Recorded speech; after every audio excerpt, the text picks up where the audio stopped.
जरा सोचिए कि भयंकर बारिश हो रही है हम्म। और एक घर की छत पूरी तरह से टपक रही है। हाँ, बिल्कुल। और घर के अंदर जो लोग बैठे हैं ना, वो बस मौसम को कोस रहे हैं। मतलब आसमान की तरफ देखकर शिकायत कर रहे हैं और बस इसी इंतजार में है कि या तो बारिश रुक जाए या कोई मसीहा बाहर से आकर उनकी इस छत की मरम्मत कर दे, जो कि अक्सर होता नहीं है। बिल्कुल नहीं होता। और इतिहास गवाह है कि सदियों तक हमारे समाज का एक बहुत बड़ा हिस्सा ठीक इसी तरह अपनी पीड़ा और असुविधा को अपनी नियति मानकर बैठ जाता था। सही बात है। लेकिन आज हम अपनी इस गहन चर्चा में उस शख्सियत की बात कर रहे हैं जिसने बारिश के रुकने का इंतजार बिल्कुल नहीं किया। मतलब वो खुद उठा, सीढ़ी लगाई और उस तूफान के बीच अपनी छत की मरम्मत खुद करने लगा। एकदम सही उपमा है ये। तो आज 11 अप्रैल 2026 है। इतिहास के पन्नों में दर्ज एक बेहद अहम तारीख, क्योंकि आज महात्मा ज्योतिराव फुले के 200वें जयंती वर्ष की शुरुआत हो रही है। और इसी मौके पर प्रधानमंत्री नरेंद्र मोदी द्वारा लिखा गया एक बेहद विस्तृत लेख सामने आया है, भारत के दिव्य पथ प्रदर्शक जी। अब देखिए, चर्चा में आगे बढ़ने से पहले मैं हमारे सुनने वालों को एक बात स्पष्ट कर दूं। इस लेख में जो भी राजनीतिक या सामाजिक संदर्भ है, हम यहाँ किसी भी विचारधारा या पक्ष का समर्थन नहीं कर रहे हैं। हमारा उद्देश्य बिल्कुल निष्पक्ष होकर सिर्फ स्रोत सामग्री में दिए गए विचारों को समझना और रिपोर्ट करना है। बिल्कुल, हमारा फोकस सिर्फ एनालिसिस पर है। हाँ, तो इस पूरी गहन पड़ताल का हमारा असल मकसद ये समझना है कि आखिर 19वीं सदी के एक समाज सुधारक के विचार आज के इस आधुनिक तकनीक संचालित भारत के लिए एक गाइड की तरह काम कैसे कर सकते हैं। देखिए, ये जो आपने छत की मरम्मत वाला उदाहरण दिया ना, ये दरअसल इस लेख की पूरी नींव को बहुत अच्छे से स्पष्ट कर देता है। अच्छा, कैसे? अगर हम इस लेख के मूल विषय यानी कोर थीम को डिकोड करें, तो पूरी तरह से आत्मनिर्भरता और समाज के भीतर से पैदा होने वाले सुधार पर टिका है। मतलब इसमें बहुत स्पष्ट रूप से ये बताया गया है कि सच्चा सामाजिक बदलाव कभी भी बाहर से थोपा नहीं जा सकता। उसे अंदर से ही आना होता है। बिल्कुल, वो हमेशा समाज के उस हिस्से से उभरता है जो अपनी पीड़ा को अपना भाग्य मानने से साफ इनकार कर देता है। और फुले का पूरा जीवन इसी बात का एक जीता जागता प्रमाण है कि सिस्टम को बदलने के लिए आपको सिस्टम के बाहर से किसी उद्धारक की जरूरत नहीं है ना? एकदम सही, वो चिंगारी समाज के अंदर से ही उठनी चाहिए। और यही बात मुझे सोचने पर मजबूर करती है। मतलब हम ये तो समझ गए कि उन्होंने खुद बदलाव लाने का फैसला किया, लेकिन 19वीं सदी के उस भारत को देखिए जहां जाति और धर्म के इतने कड़े पहरे थे। हाँ, बहुत ही रूढ़िवादी माहौल था। जहां हाशिए पर खड़े इंसान की आवाज का कोई मतलब ही नहीं था। तो ऐसे माहौल में कोई व्यक्ति अकेले इतने बड़े बदलाव की शुरुआत करता कैसे है? मतलब ये तो सीधे पहाड़ से टकराने वाली बात हुई ना। बिल्कुल। लेख बताता है कि उनका मुख्य हथियार शिक्षा थी, लेकिन यहाँ मुझे थोड़ा संदेह होता है। क्या महज कुछ स्कूल खोल देने से सदियों पुरानी व्यवस्था हिल सकती थी? यहाँ हमें शिक्षा के क्या और क्यों के बीच के फर्क को समझना होगा। देखिए, महात्मा फुले के लिए शिक्षा कोई ऐसी चीज नहीं थी कि बस लोगों को साक्षर बना दिया जाए, कि बस उन्हें पढ़ना लिखना आ जाए। हाँ, सिर्फ किताबें पढ़ना सिखाना उनका मकसद नहीं था। उस दौर में ज्ञान एक सुरक्षित विशेषाधिकार था, जैसे अंग्रेजी में हम गार्डेड प्रिविलेज कहते हैं। मतलब उस पर समाज के एक बेहद छोटे और ताकतवर वर्ग का एकाधिकार था। मोनोपोली थी उनकी। बिल्कुल। और फूले ने ये बात पकड़ ली थी कि जो वर्ग ज्ञान पर नियंत्रण रखता है वही सत्ता पर नियंत्रण रखता है। शिक्षा उनके लिए कोई डिग्री नहीं थी, बल्कि अन्याय को पहचानने और सत्ता से सीधे सवाल पूछने का एक टूल थी। इसे अगर हम एक उदाहरण से समझें तो ये कुछ ऐसा था जैसे किसी बड़े रेगिस्तान में पानी के इकलौते स्रोत का नक्शा सिर्फ एक छोटे से समूह के पास हो। बहुत बढ़िया उदाहरण है। और जब तक वो नक्शा उनके पास है, बाकी पूरी आबादी को पानी के लिए उनकी गुलामी करनी ही पड़ेगी। तो पुले ने सिर्फ लोगों के लिए पानी नहीं मांगा, उन्होंने सीधा उस नक्शे की नकल बनाई और उसे उन सब के हाथों में थमा दिया जिन्हें प्यासा रखा गया था। बिल्कुल, एकदम सटीक उपमा है ये। मतलब उन्होंने उस नक्शे का पूरी तरह से विकेंद्रीकरण कर दिया। लेख में महात्मा फुले का एक बहुत ही गहरा उद्धरण शामिल किया गया है जो इस पूरी प्रक्रिया को समझाता है। वो कौन सा है? उन्होंने कहा था, हम जितने अधिक प्रश्न उत्पन्न करते हैं उनसे उतना ही अधिक ज्ञान उभर कर सामने आता है। अरे वाह, ये लाइन अपने आप में एक पूरा दर्शन है। जब आप सदियों से चले आ रहे अंधविश्वासों पर सवाल उठाते हैं। जब एक शोषित व्यक्ति ये पूछता है कि ये नियम आखिर किसने बनाया, तो वो केवल साक्षर नहीं हो रहा है। बिल्कुल नहीं, वो असल में अपने सशक्तिकरण की बुनियाद रख रहा है। लेकिन देखिए, अगर हम इसे आज के चश्मे से देखें तो हालात बिल्कुल उलट नजर आते हैं। मतलब आज ज्ञान या सूचना कोई गार्डेड प्रिविलेज तो है नहीं। इंटरनेट के दौर में तो सूचना की बाढ़ आई हुई है। हाँ, वो तो है। तो ऐसे में 19वीं सदी का ये विचार हमारे आज के आधुनिक शिक्षा प्रणाली को क्या संदेश देता है? मतलब क्या हम आज सच में सवाल पूछने वाली पीढ़ी तैयार कर रहे हैं? यही तो इस लेख का सबसे प्रासंगिक हिस्सा है। देखिए, सूचना का सुलभ होना एक बात है, लेकिन आलोचनात्मक सोच यानी क्रिटिकल थिंकिंग का होना यह बिल्कुल अलग बात है। सही बात है। फूले का दर्शन आज हमें ये सोचने पर मजबूर करता है कि क्या हमारे स्कूल और कॉलेज छात्रों को स्थिति का विश्लेषण करना और असुविधाजनक सवाल पूछना सिखा रहे हैं, या वे सिर्फ सूचनाओं को रटकर परीक्षा पास करने की मशीन बन रहे हैं। एकदम सही कहा आपने।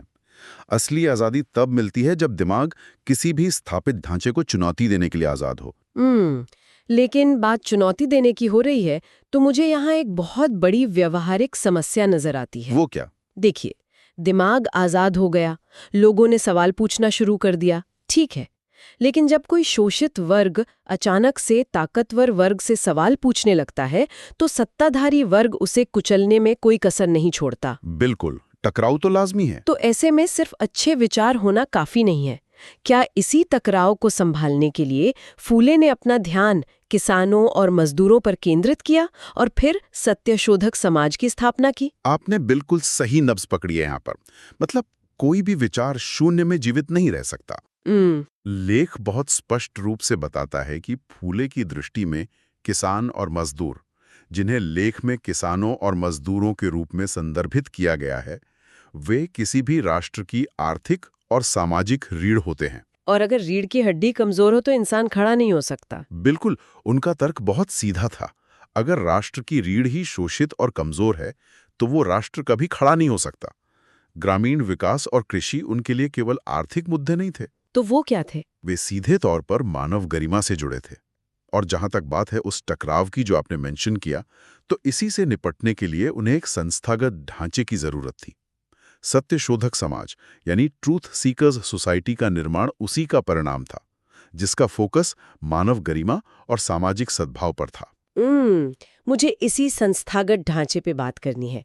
देखिए, व्यक्तिगत स्तर पर एक दार्शनिक होना, समाज सुधार की बातें करना, लेख लिखना, ये सब तो एक व्यक्ति कर सकता है। हाँ। लेकिन सत्यशोधक समाज जैसी एक पूरी संस्था खड़ी कर देना, नियम बनाना, लोगों को जोड़ना, ये तो एक सिस्टम बिल्डर का काम है ना? बिल्कुल, ये एक अलग स्तर का विजन है। तो क्या ये उनकी एक सोची समझी रणनीति थी कि उनका आंदोलन उनके बाद भी बचा रहे?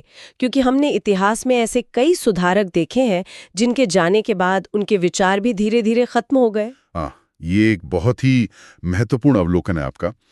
महात्मा फुले ये अच्छी तरह जानते थे कि व्यक्ति को खत्म किया जा सकता है, लेकिन एक संस्था को खत्म करना बहुत मुश्किल है। सत्यशोधक समाज सिर्फ एक साधारण क्लब या एनजीओ नहीं था। ये सामाजिक कुरीतियों के खिलाफ एक बहुत ही संगठित और व्यवस्थित विद्रोह था। मतलब उन्होंने एक परमानेंट स्ट्रक्चर खड़ा कर दिया। हाँ। उन्होंने इसके जरिए एक ऐसा मंच तैयार किया जहां हाशिए पर खड़े लोग सामूहिक रूप से इकट्ठा हो सकें और बिना किसी बिचौलिए के सीधे सत्य की खोज कर सकें। संस्थाएं असल में विचारों को वो सुरक्षा कवच देती हैं जो उन्हें समय के थपेड़ों से बचाता है। उन्होंने एक ऐसा इंजन बना दिया था जो उनके बिना भी चलता रहे। एकदम सटीक बात कही आपने। और जब हम उस इंजन के आगे चलने की बात कर रहे हैं तो हम उस शख्सियत को कैसे भूल सकते हैं जिसने असल में उस इंजन को संभाला और आगे बढ़ाया? सावित्रीबाई फूले। बिल्कुल। प्रधानमंत्री के लेख में बहुत स्पष्ट किया गया है कि ज्योतिराव फूले की विरासत उनकी पत्नी सावित्रीबाई के बिना पूरी तरह अधूरी है। भारत की पहली महिला शिक्षिका, जिन्होंने ज्योतिराव के निधन के बाद भी उस काम को उसी आक्रामकता के साथ जारी रखा। देखिए, सावित्रीबाई का योगदान इतिहास में एक बहुत बड़ा टर्निंग पॉइंट है। अक्सर होता क्या है कि महान पुरुषों की पत्नियों को इतिहास सिर्फ एक सहयोगी या त्यागमयी महिला के रूप में चित्रित कर देता है। हाँ, वो पीछे छिप जाती हैं। लेकिन लेख हमें याद दिलाता है कि सावित्रीबाई का मामला बिल्कुल अलग था।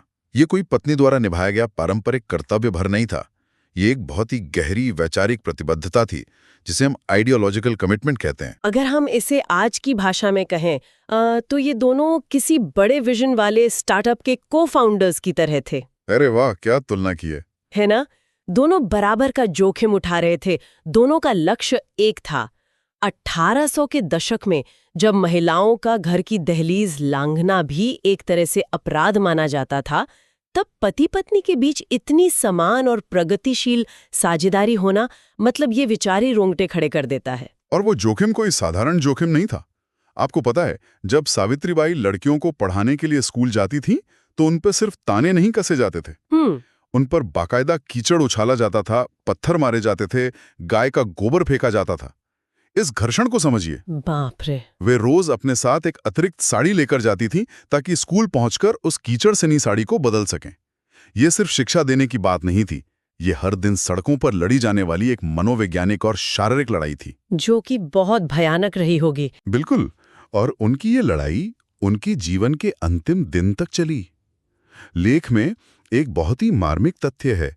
1897 में जब पुणे में प्लेग फैला, तो वे मरीजों की सेवा करते हुए खुद संक्रमित हुई और अपने प्राणों की आहुति दे दी।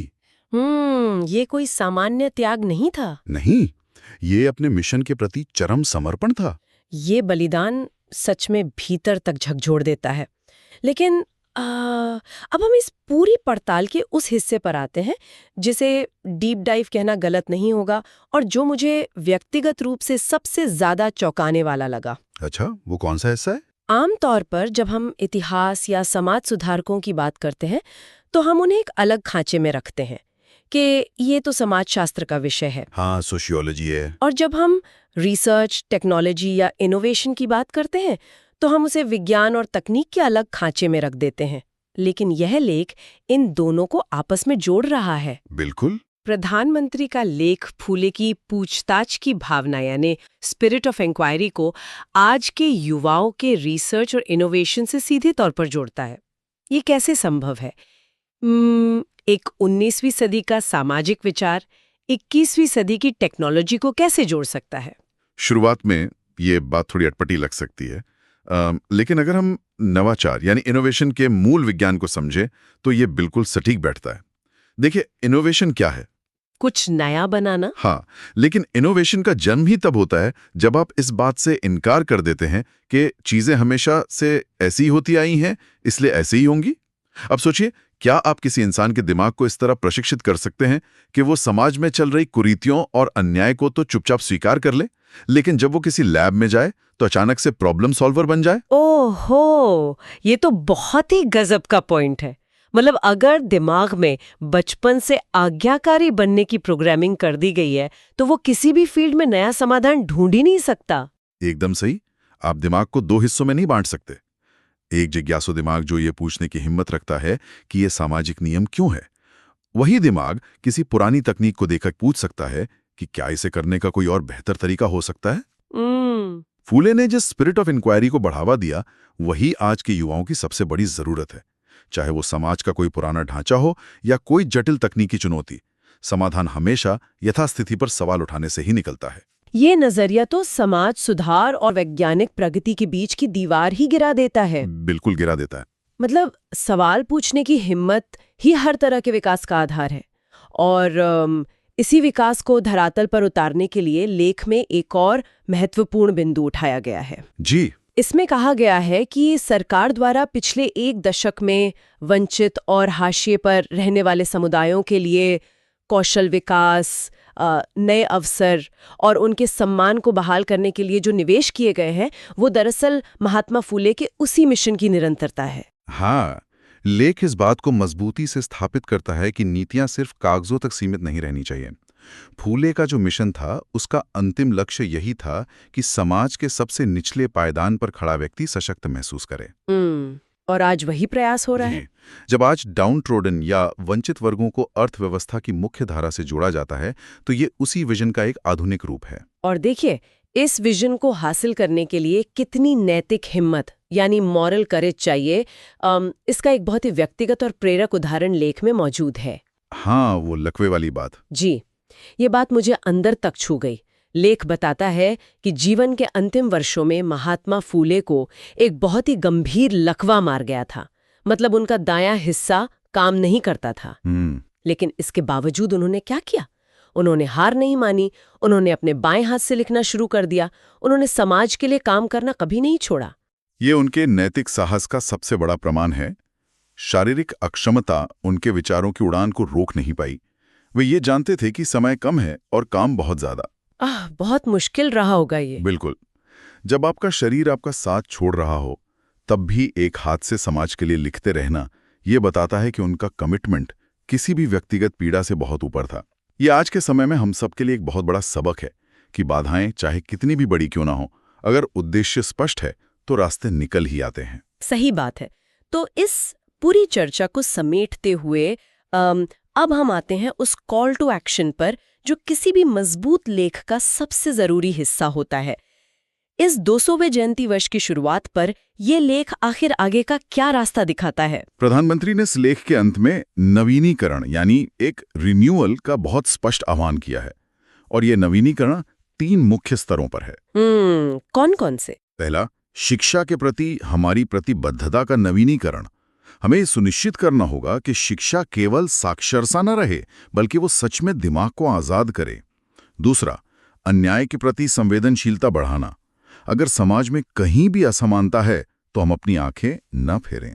बिल्कुल। और तीसरा, इस अटल विश्वास को मजबूत करना कि हमारा समाज बाहर से किसी चमत्कार की उम्मीद किए बिना खुद को अपने भीतर से सुधार सकता है। और लेख का वो अंतिम वाक्य जो इन सारी बातों का निचोड़ है, वो कहता है, महात्मा ज्योतिराव फुले अतीत के व्यक्ति नहीं, बल्कि भारत के भविष्य के मार्गदर्शक हैं। एकदम सटीक निष्कर्ष है।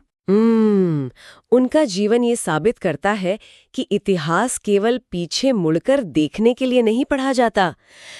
ये इसलिए पढ़ा जाता है ताकि हम आगे आने वाले गड्ढों से बच सकें और अपना रास्ता खुद बना सकें। सही कहा आपने।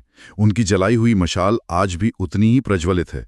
वे आज भी एक गाइड की तरह हमारे सामने खड़े हैं, बशर्ते हम उनके विचारों की उस रोशनी में अपनी वर्तमान कमियों को पहचानने का साहस जुटा सके। और उसी साहस की बात करते हुए हम आज की इस लंबी और विचारोत्तेजक चर्चा के अंत पर पहुंच गए हैं।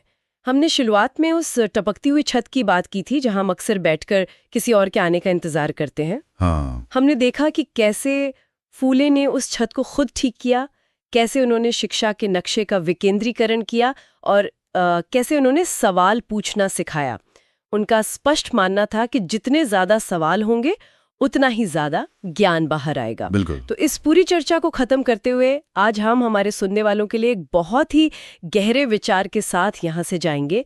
आज के इस आधुनिक युग में जहाँ हम खुद को बहुत विकसित और प्रगतिशील मानते हैं, वो कौन सा सबसे असुविधाजनक, सबसे चुभने वाला सवाल है जो आज हमारे समाज को खुद से पूछना ही चाहिए? सोचने वाली बात है। वो कौन सा ख्वेवा सच है जिससे हम सब नजरें चुरा रहे हैं, लेकिन जिसका सामना किए बिना उस सच्ची समानता तक पहुंचना नामुमकिन है, जिसकी कल्पना महात्मा फूले ने 200 साल पहले की थी? अपनी अपनी छतों की तरफ देखिए और गहराई से सोचिए कि आज के समय में मरम्मत की शुरुआत असल में कहाँ से होनी चाहिए।